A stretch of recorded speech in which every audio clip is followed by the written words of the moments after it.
What's up, NBA fan? What's up, all sports fan? This your boy JB, host of the Behind the Bench podcast networking channel. Giving a shout out to the rest of the crew: Shad, Kelvin, KB Film Room, Big Dog Talk Sports. That's right. That's right. For everyone who's tuning in, keep supporting Behind the Bench. Keep subscribing to the channel. Keep making this show the best that it can be. And I tell you what, I know we may not be the most popular channel on YouTube, and we may be what they call the underground, but I believe in quality over quantity and word of mouth and grassroots. This is a grassroots sports channel. That's how I look at it, Behind the Bench. Now, let's get right to it, man. What I've been saying. What have I been saying about this cat right here? What have I been saying about a young man who I saw working out at the age of 17? I saw his workout video as he was about to be drafted by the Los Angeles Lakers. And I was so impressed by his footwork. I was like, he didn't really function like a 17-year-old. His footwork was more advanced than that. So I was so excited when we wound up drafting him. My mind was like, man, I can't wait to see what we're going to turn into 4 years down the line. Because remember, Nikola Jokic, he was drafted in the second round just as this cat was drafted in the second round. And look what he turned himself into. But the organization, Denver Nuggets, he's played for one coach's entire career, Mike Malone. They developed him and they discovered his ability and his talent, and they built around his potential. And 7 years later, they become an NBA world champion. They stayed the course. They believed. So heading into this season, actually, and let me just say, I'm talking about Ivica Zubac. They call him Big Zoo. They call him Big Zoo in Clipperland. And I've been saying for the past 4 years, ever since he was traded to the Clippers. Well, at first he was traded to the Clippers, it was mid-season. So, he couldn't really start to establish himself until, the following year with the Clippers. And I've been saying all along, if he's developed, because reports are that Zubac's international coach for his home country, I believe Croatia, is the person who's been helping Zubac, develop his game and improve as a player year by year. And it's not anybody from the Clipper organization that's really developing his talent. And it definitely wasn't the Los Angeles Lakers, who gave up on him way too soon and for the wrong reasons that I mentioned in previous videos, to free up cap space, to try to plug in more superstars. What they didn't realize is they had an all-star caliber center in the palm of their hand. All they had to do, he was a diamond in the rough. That's what Zubac is. He's a diamond in the rough. And what have I been saying leading to this season? I said if the Clippers, because of the fact that Kawhi Leonard is out and is very questionable as to when he's going to return back to action and make his season debut this year, I said the only way the Clippers can maximize their team this year, they have to involve Big Zoo in offense. And if they do, according to his metric, when he was traded by the Lakers on a per 36-minute basis, this was back in 2019, on a per 36-minute basis, he giving you 18 points and 12 rebounds. That always stood out to me. I never forgot that. So I said, if the Clippers really involve this man in their offense, he's going to average 20 points a game. And so far, I believe the Clippers have played 6 games this season. And he is averaging he is routinely scoring 20 points or more. One game this year where he scored single digits and the Clippers did not, they went back to their old habit of not involving him in the offense, going ISO, chucking up threes, and they wind up losing to Portland by 1 point,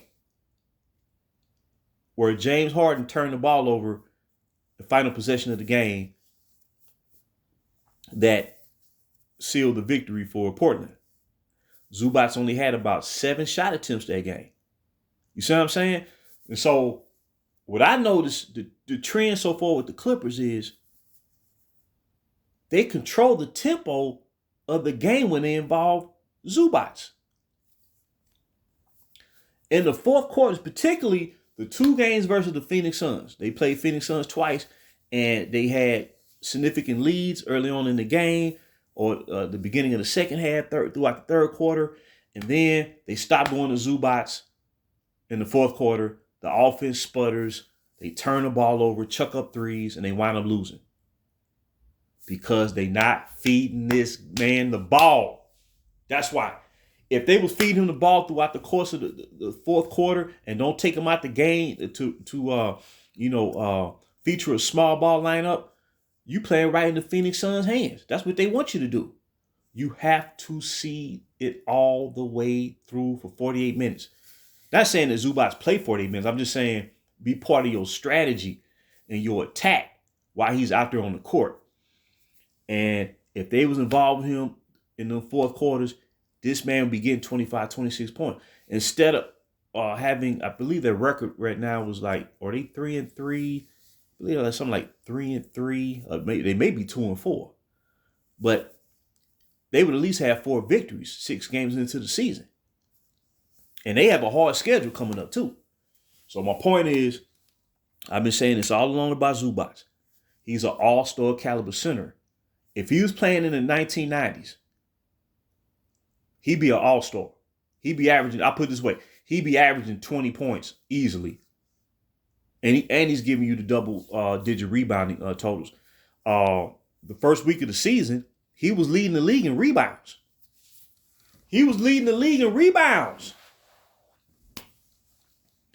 And leading all rebound leaders in assists per game.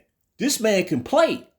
But it's almost like his potential is really hasn't been tapped into all the way. So a lot of times when you see him out there playing, man, it's like he be like, dang, I can do this. Or it's either he be saying to himself, I can do this, or I could have been doing this all along. He got that expression like, man, I'm ready to be unleashed. You know, like a lion or tiger trapped in a cage. That's what he's been. Since he's been with the Clippers. Like I said, the Lakers, they've been clamoring and hoping and wishing and praying and going to the altar, trying to find a big man every year, but y'all traded him. Y'all traded him back in 2019. But I knew he had it in him the whole time because I watched that workout video. That's why I watched that workout video. I said, this man, can you imagine? Think about this. You watch a workout video of a player drafted in the second round. He's a diamond in the rough, right? And in your mind, you say to yourself, he has all-star game potential. I'm not talking about being a rim protector. No, I ain't talking about that jazz. I'm talking about being a bona fide center in his league. And the Clippers have had him for 5 years, going to 5 years, man. And they finally started to feature him in the offense. And I said, going into this season, I said, if they get him involved in the game, he's going to average 20 points. He can get you 20 points, man. He got the hook shot, man. And now he's extended their range. Actually, I believe he's had it all along, but a lot of times in the past, like Paul George, when Paul George was playing for the Clippers and Kawhi Leonard was out there, they would pass the ball out to him like a last-ditch effort to get a shot off if the defense converges on them, and they'll pass it to Zubac at the very last second, and he can't really get set to, attempt a high quality shot attempt. It was rushed. You see what I'm saying? So it was more so, it wasn't him.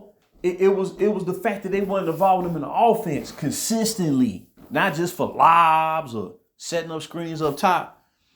And like I said, man, he has a lot of energy about him, man. He plays at a nice pace. He got that funny run. I love the way he run though, man. He just got a real unique running style, man. He like, man, I'm gonna do my thing, man. I'm gonna do my thing. But I root for him always, man. Like I said, I root for my real players, man. I root for them. I never stop watching them. And like I said, man, I know the Lakers, man. I know, the fans of the franchise, man, they want to see the team win, man. But I tell y'all what. You look at what Zubac's doing out there, and this is 6 games in. This ain't no fluke. And I'm not saying he's going to get 20 points every night. That's not what I'm saying. But I'm saying throughout the course of the season consistently, he can average close to 20 a game based on the metric. And I've even seen him hit a couple of jump shots right there on the elbow, 15 feet out. He can do it. But it's like he got to know that you're going to give him the ball so he can execute. Like I said, everything right on schedule, man. And they've lost 3 games where they lost 2 to Phoenix, and they home opener was against Phoenix, and then they lost to, oh my God, was that? They haven't won a game at home yet. Yeah, that's right. Okay, so they lost to Phoenix twice. They lost to Portland. So they played 3 games at the new arena, the Intuit Dome, and they've beaten Denver on the road and Golden State on the road. So really, there's only one game where he was in single digits, and that was the game where they didn't give him the ball at all, and they wound up losing. So when it comes down to it, man, if the Clippers want to maximize their season and win these close games, because their defense is actually playing good for them this year, you know what I'm saying? They brought in some defenders to the roster. If they want to win as many games as possible, they're going to have to feed this man down the stretch of games. Set aside their preconceived notions or, relying on James Harden, because James Harden, he turned the ball over too much down the stretch of these games. Get the ball to your big man and let him roll. And if the defense converges on him, he kick it back out. Then you do what you need to do. But he should every 3 possessions down the stretch, he should touch the ball at least 2 times out of every 3 possessions. I guarantee you, Clippers wouldn't have lost to Phoenix them 2 games. Instead of having 22 points, he would have about 26, maybe 28. He got it in him, man. But like I said, I'm happy for him. I'm excited, man.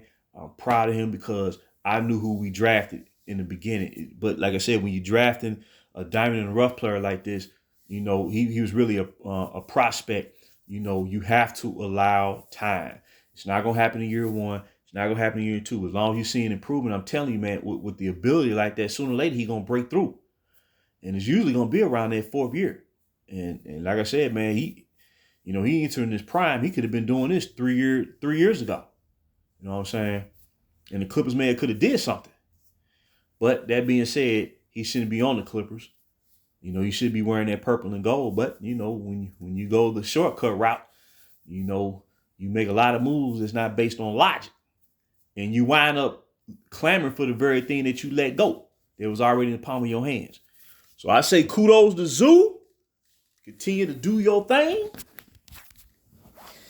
And until next time, this is JB for BTB Behind the Bench.